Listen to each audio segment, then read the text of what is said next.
જે ઘરમાં બિલાડીના બચ્ચા જન્મે છે તે ઘરમાં શું થાય છે? નમસ્કાર મિત્રો, આપ સૌનું એકવાર ફરીથી સ્વાગત છે। મિત્રો, હું આપને કહું છું કે આ વિડીયોને અધૂરો ન છોડતા, આપને પાપ લાગી શકે છે, કારણ કે આજે આપણે જાણવાના છીએ કે જે ઘરમાં બિલાડીના બચ્ચા જન્મે છે તે ઘરમાં શું થાય છે।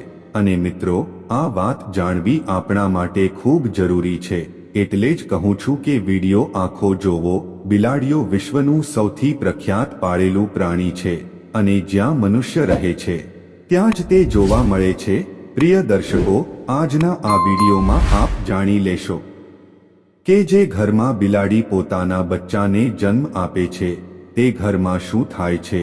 જો આપ પણ આપના ઘરમાં બિલાડી રાખો છો, બિલાડીઓ પાળો છો, તો તેમના માટે પણ આ વિડીયો જરૂર સાંભળવો જોઈએ। કૂતરા અને બિલાડી પાળવું આજના યુગમાં ફેશન બની ગયું છે। દરેક ઘરમાં લોકો કૂતરા અને બિલાડીઓ પાળે છે, પરંતુ પ્રિય દર્શકો, કૂતરા બિલાડી પાળવું શું સાચું છે કે ખોટું, આજના વિડીયોમાં આપ જાણી લેશો। પ્રિય દર્શકો, બિલાડીઓ વિશે આપે ઘણી બધી વાતો સાંભળી હશે, બિલાડીઓના સંકેતો વિશે આપે ઘણી બધી વાતો સાંભળી હશે અને ઘણી બધી વાર્તાઓ સાંભળી હશે અને ઘણા ગ્રંથો પણ આપે વાંચ્યા હશે, પરંતુ આજે જે સચ્ચાઈ અમે આપને જણાવવા જઈ રહ્યા છીએ તે દરેક વ્યક્તિએ સાંભળવી જોઈએ। શાસ્ત્રોનું એવું માનવું છે કે આ સંસારમાં એવું કોઈ ઘર નથી જેમાં બિલાડીનું આગમન ન થાય। બિલાડી દરેક તે ઘરમાં જાય છે જે ઘરમાં મનુષ્ય રહે છે, પરંતુ શું પ્રિય દર્શકો, આપ આ વાત જાણો છો કે જો આપના ઘરમાં બિલાડી આવે છે અને વારંવાર આવે છે તો તેનો શું સંકેત થાય છે? અને જો આપના ઘરની આસપાસ બિલાડીઓ રડે છે તો તેનો શું સંકેત થાય છે? અને જો આપના ઘરમાં બિલાડી પોતાના બચ્ચાને જન્મ આપે છે તો તેનો શું સંકેત થાય છે? અને પ્રિય દર્શકો, જો આપ કોઈ શુભ કાર્ય માટે જઈ રહ્યા હો અને જો કોઈ બિલાડી આપનો રસ્તો કાપે તો પ્રિય દર્શકો, તેનો શું સંકેત થાય છે? મિત્રો, બિલાડી એક માંસાહારી સસ્તન પ્રાણી છે। તેની સાંભળવાની અને સૂંઘવાની શક્તિ તીવ્ર છે અને તે ઓછા પ્રકાશમાં, એટલે કે રાત્રે પણ જોઈ શકે છે। લગભગ 9500 વર્ષથી બિલાડી મનુષ્ય સાથે સાથી તરીકે છે। પ્રાકૃતિક રીતે તેનું આયુષ્ય લગભગ 15 વર્ષનું હોય છે। શ્રી હરિ વિષ્ણુ કહે છે કે જે ઘરમાં બિલાડી પોતાના બચ્ચાને જન્મ આપે છે તે ઘરમાં માતા લક્ષ્મીનું આગમન થાય છે। પરંતુ આ કેટલું સાચું છે અને કેટલું ખોટું? મિત્રો, વિડીયોમાં આગળ વધતા પહેલા આપને વિનંતી છે કે અમારી રજૂઆત આપને ગમે છે તો વિડીયોને હમણાં લાઈક કરી ચેનલને સબસ્ક્રાઇબ કરી લો। હવે વિડીયોને આગળ વધારીએ। પ્રિય દર્શકો, પ્રાચીન કાળની વાત છે। એક નગરમાં એક સ્ત્રી રહેતી હતી। તે સ્ત્રીનો એક પુત્ર હતો, તો પ્રિય દર્શકો, તેનો તે પુત્ર અપંગ હતો। તેનો તે પુત્ર બિલકુલ અપંગ હતો। ન તો તે પથારીમાંથી ઉઠી શકતો હતો અને ન તો તે ચાલી શકતો હતો। હવે તે સ્ત્રી પોતાના પુત્રની આવી આર્થિક સ્થિતિ જોઈને ખૂબ દુઃખી રહેતી હતી। હંમેશા તેને આ ચિંતા ખાઈ જતી હતી કે મારા પુત્રનું શું થશે? પ્રિય દર્શકો, હવે જ્યારે બીજું વર્ષ આવે છે તો બીજા વર્ષે તે સ્ત્રીને બીજો પુત્ર થાય છે। તો પ્રિય દર્શકો, તેનો બીજો પુત્ર પણ બિલકુલ અપંગ હતો। તે પણ તે સ્ત્રીના પહેલા પુત્રની જેમ જ બિલકુલ અપંગ હતો। ન તો તેનો તે બીજો પુત્ર પોતાની પથારીમાંથી ઉઠી શકતો હતો અને ન તો તે ચાલી શકતો હતો। પછી દર્શકો, હવે તે સ્ત્રીને વધુ ચિંતા સતાવવા લાગી હતી કે હવે તો મારા 2 પુત્રો છે, પરંતુ બંને બિલકુલ અપંગ છે। તેમનું શું થશે? તેમનું ભવિષ્ય કેવું હશે? હવે જે ત્રીજું વર્ષ આવે છે તો ત્રીજા વર્ષે તે સ્ત્રીને ત્રીજો પુત્ર પણ થાય છે। જ્યારે તે સ્ત્રીને ત્રીજો પુત્ર થાય છે તો તેની પણ એવી જ સ્થિતિ હતી જેવી બંને પુત્રોની હતી। તે ત્રીજો પુત્ર પણ ન તો ચાલી શકતો હતો અને ન તો પોતાની પથારીમાંથી ઉઠી શકતો હતો। પ્રિય દર્શકો, હવે તે સ્ત્રીને વધુ ચિંતા સતાવવા લાગી કે હવે મારા 3 પુત્રો થયા, પરંતુ ત્રણેય ખૂબ અપંગ છે। ત્રણેય ચાલવા ફરવાની સ્થિતિમાં નથી। તેમનું ભવિષ્ય શું થશે? હવે તેમનું લાલન પાલન કોણ કરશે? હું કેટલા દિવસ જીવીશ? જ્યાં સુધી હું જીવું છું ત્યાં સુધી તો હું તેમની સંભાળ રાખી શકું, પરંતુ મારા જવા પછી તેમનું શું થશે, આ જ ચિંતા તે સ્ત્રીને ખાઈ જતી હતી. પ્રિય દર્શકો, હવે ચોથું વર્ષ આવે છે તો ચોથા વર્ષે તે સ્ત્રીને ચોથો પુત્ર થાય છે. તો પ્રિય દર્શકો, ચોથો પુત્ર પણ અપંગ હતો. તે ચોથો પુત્ર પણ એ જ સ્થિતિમાં હતો. તે પણ ન તો પથારીમાંથી ઊભો થઈ શકતો હતો, ન તો ચાલી શકતો હતો. પ્રિય દર્શકો, હવે તે સ્ત્રીની સ્થિતિ વધુ ખરાબ થઈ જાય છે. હવે તે વિચારવા લાગે છે કે શક્ય છે કે મારી કુખમાંથી હંમેશા અપંગ પુત્રો જ જન્મે છે. શક્ય છે કે મારી કુખમાં કોઈ ભૂલ છે, મારી કુખ જ ખરાબ છે. આમ વિચારીને તે સ્ત્રી ખૂબ દુઃખી થઈ જાય છે. હવે થોડા દિવસો પછી પાંચમું વર્ષ આવે છે અને પાંચમા વર્ષે તે સ્ત્રીને પાંચમો પુત્ર થાય છે. તો પ્રિય દર્શકો, પાંચમો પુત્ર પણ તે જ રીતે હતો જેવા પહેલા 4 પુત્રો હતા. તે પાંચમો પુત્ર પણ ન તો પોતાની પથારીમાંથી ઉઠી શકતો હતો અને ન તો તે ચાલી શકતો હતો. પ્રિય દર્શકો, હવે તે સ્ત્રી પોતાની સંપૂર્ણ આશા છોડી દે છે. પહેલા તે સ્ત્રીને એવી આશા હતી કે એક પુત્ર અપંગ છે તો બીજો પુત્ર ઠીક હશે. જ્યારે 2 પુત્રો અપંગ થઈ ગયા તો તે સ્ત્રીને આશા થવા લાગી કે ત્રીજો તો ઠીક થઈ જશે. જ્યારે 3 પુત્રો અપંગ થઈ ગયા તો તે સ્ત્રીએ આશા રાખી કે ચોથો પુત્ર મારો ઠીક હશે. પ્રિય દર્શકો, જ્યારે ચોથો પુત્ર પણ અપંગ થઈ ગયો તો તે સ્ત્રીએ ખૂબ મુશ્કેલીથી એક આશા રાખી કે શક્ય છે કે પાંચમો પુત્ર મારો ઠીક થઈ જાય.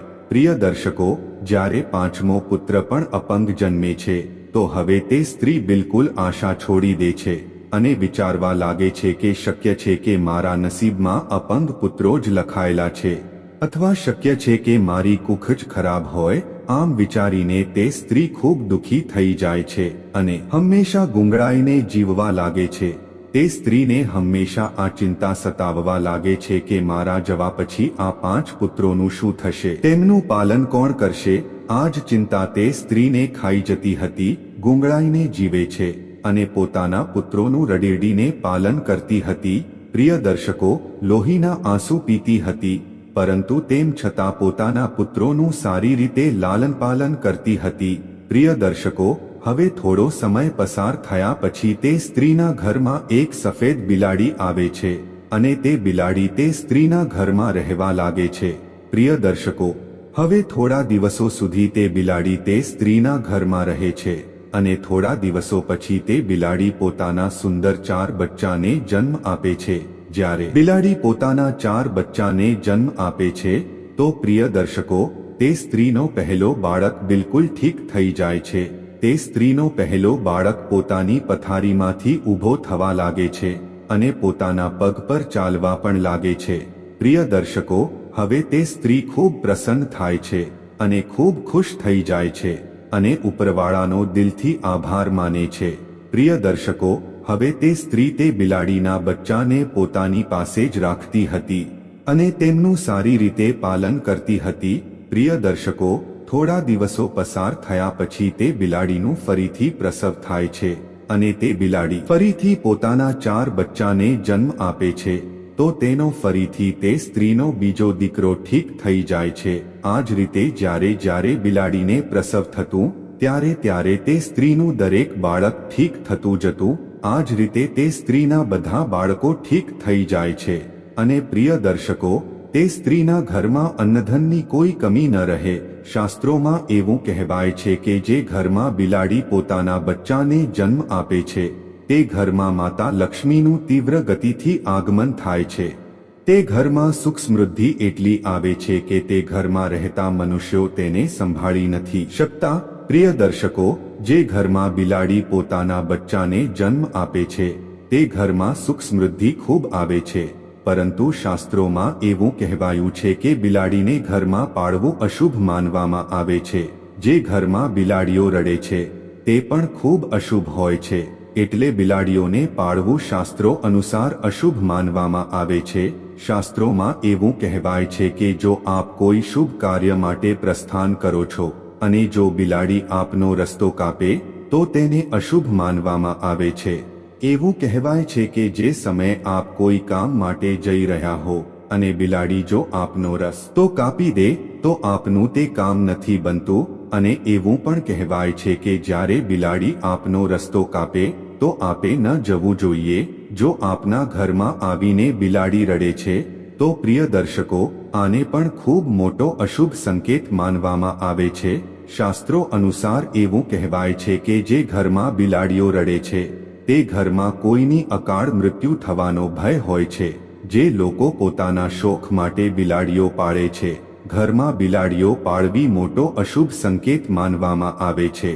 અશુભ હોય છે એટલે જે લોકો બિલાડીઓ પાળે છે તેમણે આ વિડિયો જરૂર જોવો અને આજથી બિલાડીઓ પાળવાનું બંધ કરવું. પ્રિય દર્શકો, જ્યારે આપણે ઘરમાં બિલાડીઓ પાળીએ છીએ તો શાસ્ત્રોમાં એવું લખેલું છે કે જ્યાં બિલાડીઓ રહે છે ત્યાં નકારાત્મક ઉર્જાનો પ્રભાવ હોય છે.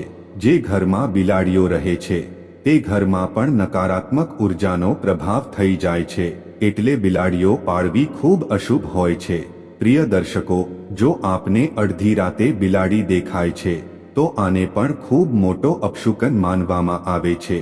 એવું કહેવાય છે કે જે વ્યક્તિને અડધી રાતે બિલાડી દેખાય છે તો તે વ્યક્તિનું ભાગ્ય રૂઠી જાય છે.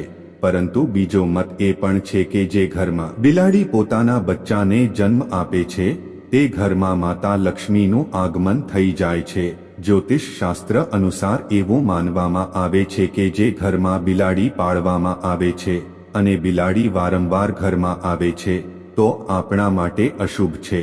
આપણા ઘરમાં જ્યાં જ્યાં બિલાડી ફરે છે તે જગ્યાએ નકારાત્મક ઉર્જા આવે છે અને આપણા ઘરમાં હાજર સકારાત્મક ઉર્જાને પણ નુકસાન થાય છે. જે ઘરમાં બિલાડી પાળવામાં આવે છે તે ઘરના સભ્યોના સ્વાસ્થ્ય પર પણ ખરાબ અસર પડે છે. ઘરના સભ્યો વારંવાર કોઈ બીમારીની ઝપટમાં આવતા રહે છે. જો બિલાડી મળમૂત્રનો ત્યાગ કરે છે તો આપણા પર ઘણા બધા સંકટો આવવાની સંભાવના પણ રહે છે. એવું પણ માનવામાં આવે છે કે આપના ઘરની પાળેલી બિલાડી જો અચાનક ક્યાંક ચાલી જાય તો સમજી લો કે આવનારા થોડા સમયમાં આપની સાથે અશુભ ઘટના થવાની છે.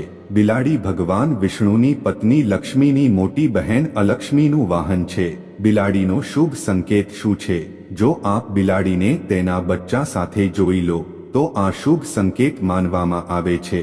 તેનો અર્થ એ છે કે આપની કોઈ જૂના મિત્ર કે સગા સંબંધી સાથે મુલાકાત થવાની છે અને આપને કોઈ સારા સમાચાર પણ મળી શકે છે. જો દિવાળીની રાતે આપના ઘરમાં બિલાડી આવે તો આ શુભ માનવામાં આવે છે. તેનાથી આપને ધનની પ્રાપ્તિ થઈ શકે છે. જો બિલાડી આપની ડાબી બાજુએથી રસ્તો કાપીને જમણી બાજુ જાય તો આ શુભ સંકેત માનવામાં આવે છે. જો બિલાડીના ઝેરને કપડામાં બાંધીને આપની બાજુ પર બાંધવામાં આવે તો નજર દોષથી આપનું રક્ષણ થાય છે. જો કોઈની કુંડળીમાં રાહુ અશુભ હોય અને રાહુના કારણે પરેશાની આવતી હોય તો રાહુના અશુભ પ્રભાવથી બચવા માટે ઘરમાં બિલાડી પાળવી જોઈએ. કારણ કે બિલાડી રાહુનું વાહન માનવામાં આવે છે. બિલાડીનો રસ્તો કાપવો એવું માનવામાં આવે છે કે બિલાડીની છઠ્ઠી ઇન્દ્રિય મનુષ્યોની છઠ્ઠી ઇન્દ્રિય કરતાં ઘણી વધુ સક્રિય હોય છે, જેના કારણે તેને હોનીનો પૂર્વાભાસ થવા લાગે છે. માન્યતા અનુસાર કાળી બિલાડીનો રસ્તો કાપવો ત્યારે જ અશુભ માનવામાં આવે છે જ્યારે બિલાડી ડાબી બાજુએથી રસ્તો કાપીને જમણી બાજુ જાય. અન્ય સ્થિતિઓમાં બિલાડીનો રસ્તો કાપવો અશુભ નથી માનવામાં આવતો. જ્યારે બિલાડી રસ્તો કાપીને બીજી બાજુ જાય છે તો પોતાની પાછળ તે તેની નકારાત્મક ઉર્જા છોડી જાય છે, જે ઘણા સમય સુધી તે માર્ગ પર રહે છે. ખાસ કરીને કાળી બિલાડી વિશે આ માનવામાં આવે છે. શક્ય છે કે પ્રાચીન કાળના જાણકારોએ એટલે અંધવિશ્વાસ ફેલાવ્યો હોય કે બિલાડીના રસ્તો કાપવાથી અશુભ થાય છે. બિલાડીનું રડવું. બિલાડીના રડવાનો અવાજ ખૂબ ડરામણો હોય છે. નિશ્ચિત રૂપે આને સાંભળવાથી આપણા મનમાં ભય અને આશંકાનો જન્મ થાય છે. એવું માનવામાં આવે છે કે જો બિલાડી ઘરમાં આવીને રડવા લાગે તો ઘરના કોઈ સભ્યનું મૃત્યુ થવાની સૂચના છે અથવા કોઈ અનહોની ઘટના થઈ શકે છે. બિલાડીનું આપસમાં ઝઘડવું. બિલાડીઓનું આપસમાં લડવું ધન હાનિ અને ગૃહ કલહનો સંકેત છે. જો કોઈના ઘરમાં બિલાડીઓ આપસમાં લડી રહી હોય તો એવું માનવામાં આવે છે કે ટૂંક સમયમાં ઘરમાં કલહ ઉત્પન્ન થવાનો છે. ગૃહ કલહથી જ ધનહાનિ થાય છે। મિત્રો, લોકોનું અભિવાદન કરવા માટે જ્યારે આપ ઘરે આવો છો ત્યારે બિલાડીઓ ઘરમાં આપને મળે છે અને જ્યારે આપ તેની સાથે વાત કરો છો તો બિલાડી પણ આપ પાસેથી અભિવાદનની અપેક્ષા રાખે છે। ધ્યાન આપો, બિલાડીઓ લોકો સાથે સામાજિક સંપર્કનો આનંદ લે છે। બિલાડીને સ્ટ્રેચ કરી શકાય છે, તેની સાથે રમી શકાય છે અથવા તેની સાથે વાત કરી શકાય છે। દરેક દિવસે લાંબા સમય સુધી એકલી રહેતી બિલાડીઓને માલિકનું ધ્યાન આકર્ષિત કરવાની વધુ સંભાવના હોઈ શકે છે। બિલાડીઓને એકલું રહેવું પસંદ નથી। બિલાડીઓ ઘણીવાર રમવા, પેટિંગ કરવા કે તેમની સાથે વાત કરવા માટે પોતાના માલિકનું ધ્યાન આકર્ષિત કરવા માટે પણ મ્યાઉ કરે છે। એટલે ક્યારે આપના પાળેલા પ્રાણીઓની ઉપેક્ષા ન કરો। તેમની સાથે દરેક દિવસે ગુણવત્તાયુક્ત સમય વિતાવો, તેમની સાથે રમો, તેમની સાથે વાત કરો। ભોજન માંગવું, જ્યારે બિલાડીઓને ભૂખ લાગે છે તો તે ખાવા માટે પણ મ્યાઉ દ્વારા માલિકનું ધ્યાન આકર્ષિત કરે છે। જ્યારે પણ કોઈ રસોડામાં પ્રવેશે છે તો બિલાડીઓ મ્યાઉ દ્વારા ભોજનને સરળતાથી પ્રાપ્ત કરે છે। જેમ જ ઘરના લોકો ભોજન માટે બેસે છે તે જ રીતે બિલાડીઓ પણ મનુષ્યની જેમ ભોજન માંગવાનું શીખે છે। ચાલો આજની રજૂઆતને સમાપ્ત કરીએ અને ટૂંક સમયમાં નવી રજૂઆત લઈને આવીશું। ત્યાં સુધી આપ કમેન્ટ બોક્સમાં જણાવો કે રજૂઆત કેવી લાગી। કમેન્ટમાં જય બજરંગ બલી જરૂર લખજો। ધન્યવાદ મિત્રો।